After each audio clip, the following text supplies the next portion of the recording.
ఎన్నికలకు ఒక అడుగు ముందు పడుతోంది. 3 విడతలు నిర్వహిస్తున్నారు. సరే, మరి స్టేషన్ గన్పూర్ పంచాయతీ విషయంలో మీరు ఏం చెప్తారు? కడియం రాజీనామా చేయాలంటారా? స్పీకర్ మరి ఈ అంశంలో ఎలాంటి నిర్ణయం తీసుకుంటారని ఎక్స్పెక్ట్ చేస్తున్నారు? సో దాంట్లో మరి తాటికొండ రాజే బీఆర్ఎస్ పార్టీ మాజీ ఎమ్మెల్యే మాత్రం ఖచ్చితంగా కడియంను బహిరంగంగా మరి రాజీనామా చేసి బయటికి రావాలని చెప్తున్న నేపథ్యంలో దీని పట్ల కాంగ్రెస్ వైఖరి ఎలా ఉంటుంది చెప్పండి. అసలు రాజే గారిని గతంలో డిప్యూటీ సీఎం ఎందుకు తొలగించారో ఇప్పుడు తెలంగాణ సమాజానికి అర్థం కాలే.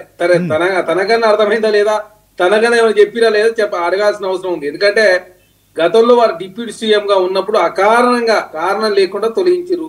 ఎందుకు తొలగించారో కూడా ఇప్పుడు చెప్పలేదు. రాజే గారికి జరిగిన అవమానం అంత అయితే కాదు బీఆర్ఎస్ పార్టీలో.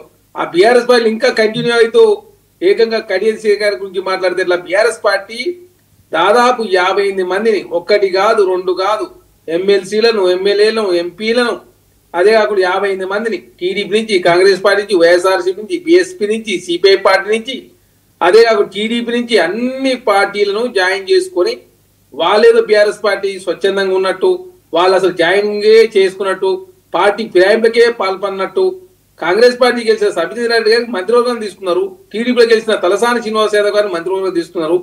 అదేవిధంగా సిఎల్పీలో లేకపోతే ఎల్పీలు విలీనమైనంత మాత్రం చట్టబద్ధం చెప్పి సుప్రీంకోర్టు చెప్పలేదు. చరణ్ గారు, మీ పార్టీలో కూడా 10 మంది బీఆర్ఎస్ పార్టీ నుంచి కాంగ్రెస్ కండువాలు కప్పుకున్నారు. అదే క్రమంలో ఎమ్మెల్సీలు కూడా ఒక 6-7 మంది కూడా ఎమ్మెల్సీ కప్పుకున్నారు. ఇప్పుడు నేనేమంటున్నా అంటే కడియం అనే వ్యక్తి రాజీనామా చేయాలా? కాంగ్రెస్ లో ఉన్నాడా, అతను బీఆర్ఎస్ లో ఉన్నాడా? ఏం చెప్తారు? చట్టం అనేది అందరికి ఒకే విధంగా ఉంటది. బీఆర్ఎస్ పార్టీకి ఒక చట్టం, భారతీయ జనతా పార్టీకి ఒక చట్టమే ఉండదు.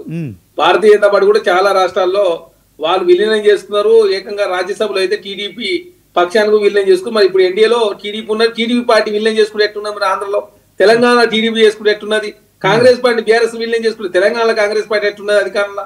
కాబట్టి సుప్రీంకోర్టులో విలీనం చేసుకున్నది మాత్రం అది చట్టబద్ధం కాదు. అదే కాకుండా చట్టం ప్రకారం కాంగ్రెస్ పార్టీ కావచ్చు, అదే తెలంగాణ రాష్ట్ర ప్రజలు కూడా చట్టం ప్రకారం మాత్రం ముందుకు పోవాల్సిన అవసరం. దానికి స్పీకర్ గారు ఏ నిర్ణయం తీసుకున్నా కూడా గౌరవిస్తామని చెప్పేసి ఆల్రెడీ కడియం గారు చెప్పారు. కాంగ్రెస్ పార్టీగా మేము కూడా అదే చెప్తా ఉన్నాం. ఖచ్చితంగా చట్టం ప్రకారం మాత్రమే ముందుకు పోతారు. స్పీకర్ గారు ఏ నిర్ణయం తీసుకున్నా ఖచ్చితంగా ఎవరైనా స్వాగతించాల్సింది. అదే కాకుండా ఇప్పుడు అది సుప్రీంకోర్టులో ఉన్నది. అదే కాకుండా రాష్ట్రపతి గారు కావచ్చు, గవర్నర్ గారు కావచ్చు, అదేవిధంగా 3 నెలల కాలం 4 నెలల కాలం పెట్టి నిబంధన పెట్టలేమని చెప్పి సుప్రీంకోర్టు చెప్పింది. వారికి ఏదైతే స్వతంత్ర ప్రతిపత్తి కావచ్చు, వారికి ప్రత్యేక రాజ్యాంగం కల్పించిన హక్కులు ఉంటాయో వారికి కూడా స్పీకర్ గారు కూడా హక్కులు ఉంటాయి. కాబట్టి ఖచ్చితంగా స్పీకర్ గారి విషయంలో, స్పీకర్ల విషయంలో సుప్రీంకోర్టులో ఎవరు ఇంప్లీట్ కాలే కాబట్టి వారి విషయంలో కొంత టైం బాండ్ పెట్టిన మాట వాస్తవం. తర్వాత మరి జాతీయ స్థాయిలో